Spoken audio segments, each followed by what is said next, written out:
Bismillah. Baik, selanjutnya kita akan belajar mad arid lisukun. Apa itu mad arid lisukun? Mad arid lisukun berasal dari kata mad, arid, dan sukun. Mad artinya panjang, arid artinya baru atau tiba-tiba, dan sukun artinya mati. Jadi menurut istilah, mad arid lisukun adalah bacaan panjang yang terjadi karena ada mad bertemu huruf yang baru mati. Kemudian, ketentuan dari mad arid lisukun. Kapan sebuah bacaan itu disebut sebagai mad arid lisukun? Yaitu apabila ada mad tabi'i. Ingat, ada mad tabi'i. Tentunya kita masih ingat dengan bacaan mad tabi'i ya.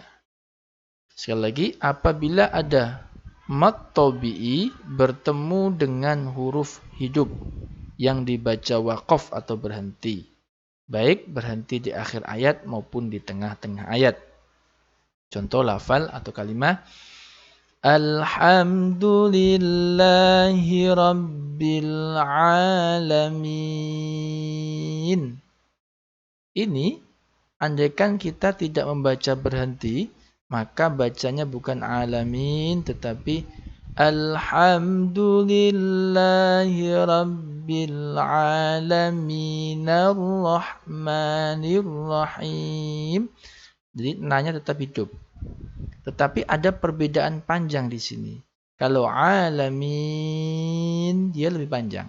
Tapi kalau alamina maka mi cukup mina seperti itu ya. Lah, inilah yang disebut dengan bacaan mad arid lisukun. Kalau kita baca berhenti.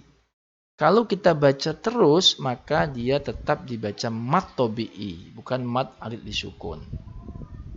Kalau kita baca al-alamin, maka inilah disebut dengan mad arid lisukun.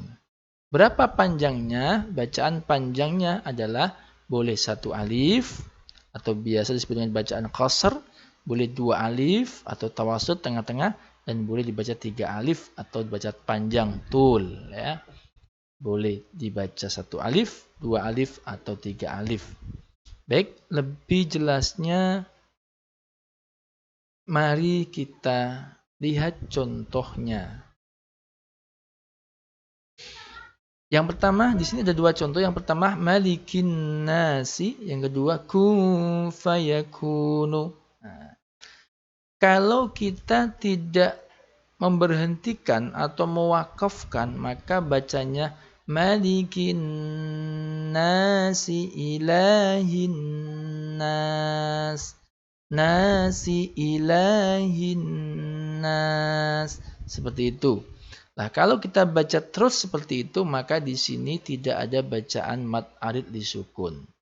Tetapi kalau kita baca berhenti, malikin nas, maka disinilah terjadi bacaan mad arid lisukun. Kenapa? Karena di sini ada na, ini mad tabi'i.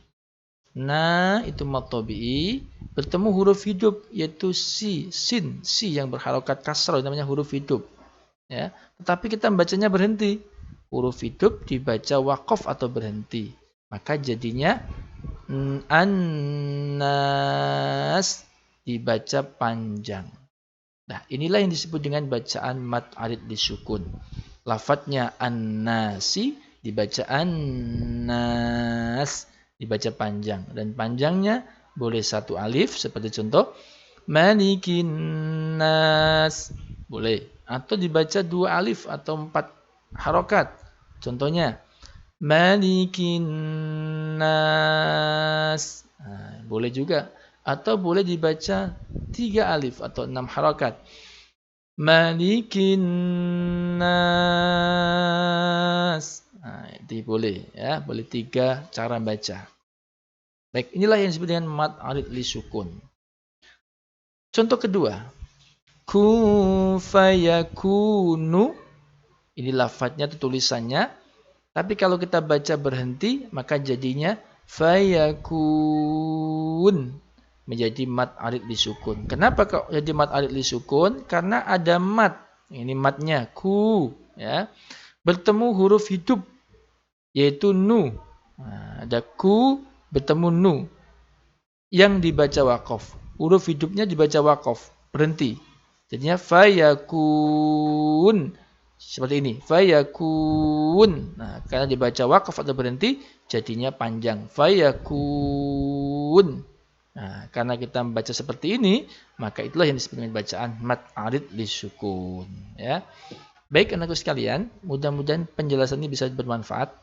Selanjutnya, coba mari kita bedakan antara bacaan mad layyin dan mad arid lisukun.